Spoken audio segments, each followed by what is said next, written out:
This summer, millions of homeowners will spend hundreds of dollars cooling heat they could have removed for pennies.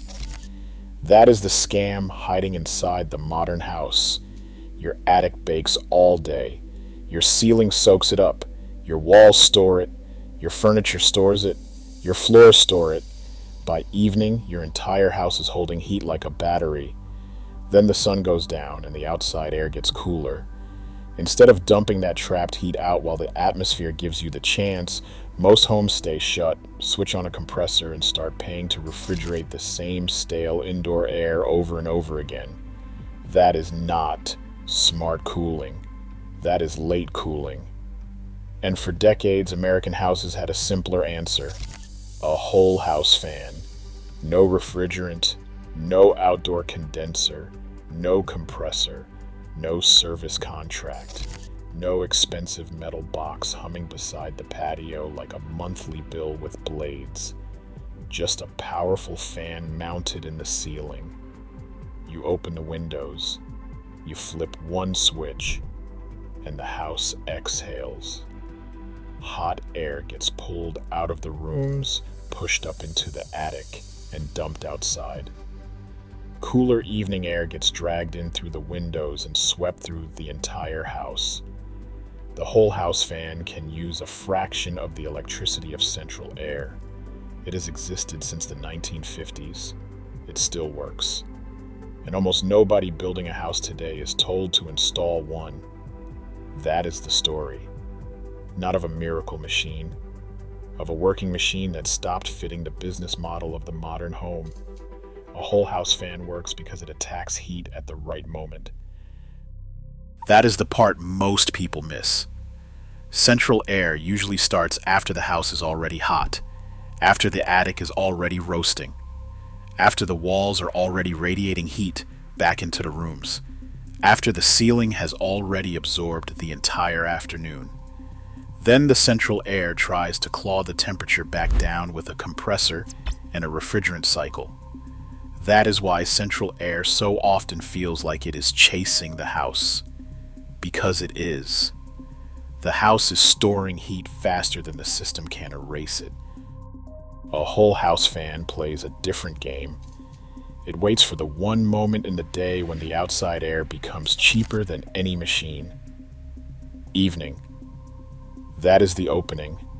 That is the discount window. The outdoor temperature drops. The air inside the house is still hot. You open windows across the house.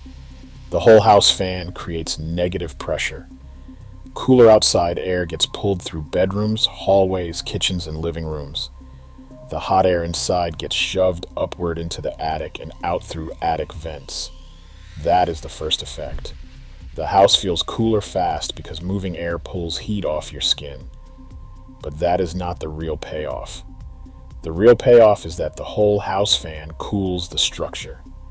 Because the air was never the only problem. The drywall got hot. The framing got hot.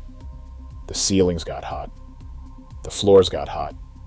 The sofa got hot. The cabinets got hot. The counters got hot. Everything inside the house spent the day storing heat.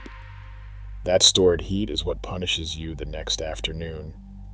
That stored heat is what central air has to fight for hours.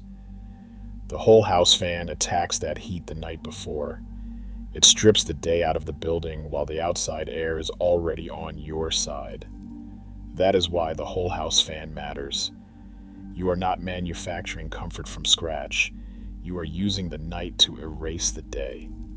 And once you understand that, modern cooling starts to look backwards. Because for a huge part of the country, summer hands you a free reset every single evening. The sun drops, the temperature falls, the house is still loaded with heat. And instead of flushing that heat out, we leave it trapped in the structure, go to bed, and pay a machine to fight it tomorrow. That is not inevitable. That is a design choice. Older houses knew better. Before central air became the default answer, the whole house fan was not some weird niche product. It was normal. It was practical. It was common in places with warm days and cooler evenings because families could feel the result almost immediately. You got home, you opened the windows, you turned on the whole house fan. The house dumped the day. That was the old logic. The house was supposed to breathe. The house was supposed to use the cooler evening air. The house was supposed to work with the climate, not declare war on it. Then the modern cooling industry changed the script. Not because the whole house fan stopped working, because central air was easier to standardize, easier to package, and far more profitable to build an industry around. That is the villain. The sealed suburban box, the post-war tract house, the thermostat on the wall sold as progress. The idea that comfort would no longer come from airflow, timing, shade, attic venting, and a house responding to its climate. Comfort would come from purchased machinery, on demand, at scale, for life. Central air fit that model perfectly. Developers could bundle it into subdivision construction. Manufacturers could push equipment volume. Contractors could quote it fast. Utilities could sell the power to run it. Service companies could build years of maintenance around it. Homeowners could be taught to see it as the serious option. A whole house fan could not do that. A whole house fan is too simple. You buy it once. You cut the opening once. You wire it once. You make sure the attic can vent it. And then it sits there moving air for years. No refrigerant recharge. No outdoor condenser replacement. No compressor failure in July. No lucrative repair cycle. No long chain of dependency. That simplicity should have made the whole house fan more attractive. Instead, it made it easier to ignore. Because technologies do not become default just because they work. They become default because there is a system of money around them. Central Air built that system. The whole house fan never did. And once that happened, the recommendation chain hardened. Builders kept specifying what was easy to repeat. Contractors kept selling what was easy to quote. Inspectors kept seeing the same equipment. Homeowners kept assuming the same machine in every new house must be the only real answer. So the whole house fan was not banned. It was standardized out.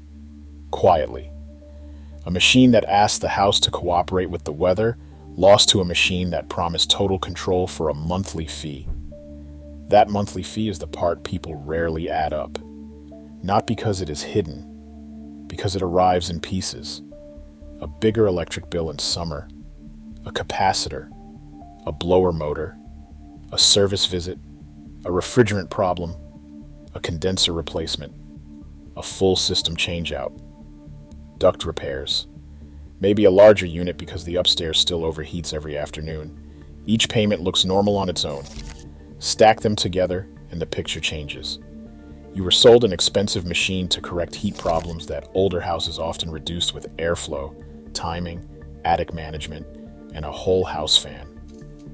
That does not mean the whole house fan works everywhere. This is where honesty matters. A whole house fan works best where evenings cool down. That is the key condition. If the outside air stays hot and humid deep into the night, the whole house fan has less to work with.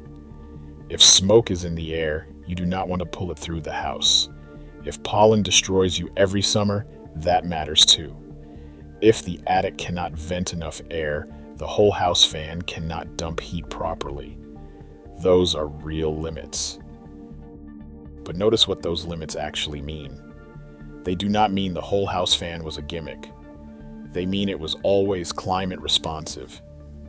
The whole house fan rewards homes that work with local conditions instead of pretending every house in every region should solve comfort with the exact same compressor. That is the bigger story here, because the whole house fan is bigger than one product. It represents an older way of thinking about buildings. A house was supposed to breathe. A house was supposed to use cooler nights differently from hot afternoons. A house was supposed to let rising heat escape. A house was supposed to use attic venting, cross ventilation, and daily temperature swings as part of the cooling strategy. Modern construction forgot that language. Now the solution is usually machine first. Too hot, Add tonnage. Upstairs still bad. Add another system. Bills too high. Buy a more efficient version of the same dependency. Almost nobody stops and asks the more dangerous question. Why is the house trapping so much heat in the first place? Why is the attic allowed to become an oven? Why are the best cooling hours wasted behind closed windows? Why is so much summer comfort being solved after the building has already absorbed the heat? The whole house fan does not answer every problem, but it exposes the logic failure. It shows that in the right climate, a large part of cooling was never supposed to be a compressor problem. It was an air flow problem, a timing problem, an attic problem, a house forgot how to breathe problem. And that is why the whole house fan still feels radical. Not because it is new, because it reveals how many modern systems make money fixing conditions that smarter building habits could have reduced earlier and cheaper. Modern whole house fan systems make that even clearer.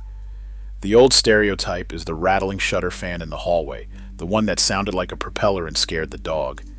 That stereotype helped bury the whole idea. But newer whole house fan designs are quieter, cleaner, and easier to live with. Better motors, better dampers, better insulation. Ducted designs move huge volumes of air without making the house sound like a warehouse. Physics is the same, still just AR flow. And compared to central air conditioning, the install still looks almost suspiciously simple. A ceiling opening, power to the unit, correct fan size, enough attic vent area for the air to escape. That is basically it. No outdoor pad, no refrigerant lines, no compressor cabinets squatting beside the house like a tax collector, just a whole house fan. Which makes the final question impossible to ignore. If the whole house fan can still cut cooling demand dramatically in the right home, still uses a fraction of the electricity, still solves a real problem with simple physics, and has been available for generations, why is it treated like a weird niche product instead of an obvious option in every suitable house? Because obvious options are not chosen by physics. They are chosen by industries. And industries tend to prefer the system that keeps the meter spinning. The whole house fan never stopped working. It just stopped fitting the business model of the modern house. And once you see that, you start spotting the pattern everywhere. The systems that survive are often the ones that create long chains of payment, maintenance, replacement, and dependence. The systems that disappear are often the ones that do their job too simply, too cheaply, and for too long. The whole house fan belongs in that second category. It is not futuristic. It is not glamorous. It is not magic. It is just a machine that reminds you a house can still use the outside world to reduce what the inside costs. That used to be normal. Then we forgot. If you want to go further, there is a free step-by-step guide in the description. It covers exactly how to plan and build this for your own home. No email required. Just download and use it. And if this is the kind of thing you want more of, subscribe and hit the like button. It tells the algorithm this information is worth sharing, and that is how more people find it. Next time we go underground again, not to cool a house for one night, to store heat for an entire season, because the ground can do that too, if you build for it.